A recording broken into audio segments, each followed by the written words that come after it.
Telugu Ganga project మీద నెల్లూరు జిల్లాలో కొంత భాగం, తిరుపతి జిల్లాలో కొంత భాగం రైతులకి సెకండ్ క్రాప్ ఇచ్చాం.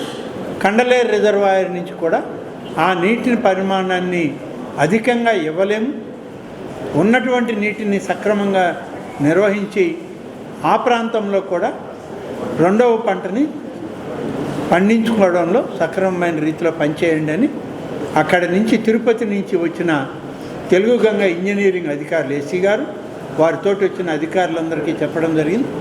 రేపు ఫ్లాగ్ హాయిస్టింగ్కి ఆగస్టు 15కి నేను ఒక రోజు ముందే తిరుపతి జిల్లాకు వెళ్తాను కాబట్టి నాకు ప్రభుత్వం ఇచ్చిన బాధ్యత అక్కడికి వెళ్ళినప్పుడు అక్కడ జిల్లా కలెక్టర్తో అధికారులతో సమన్వయం చేసి అక్కడ ఆ జిల్లాలో ఉన్నటువంటి తెలుగు గంగ సెకండ్ క్రాప్ని కూడా ఒకసారి రివ్యూ చేసి ఈ జిల్లాలో తీసుకున్న నిర్ణయాల ఫలితాలని వాళ్ళకు కూడా చెప్పడం జరుగుతుంది.